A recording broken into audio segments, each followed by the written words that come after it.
नाज़रीन, कौन सच्चा कौन झूठा?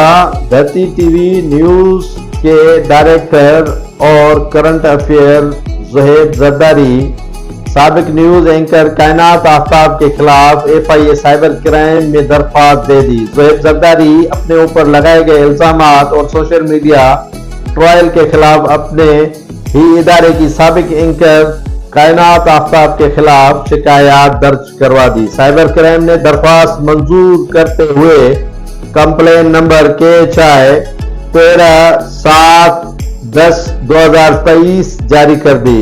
वाज़ेह रहे कि साबिक एंकर व्हाट्सएप ऐप ग्रुप में जाली स्क्रीनशॉट शेयर करके धरती टीवी की मैनेजमेंट और ज़ोहैब ज़रदारी पर कई इल्जामात लगाए, जिन इल्जामात के खिलाफ साइबर क्राइम में ज़ोहैब ज़रदारी जा पहुंचे। कौन सच्चा कौन झूठा?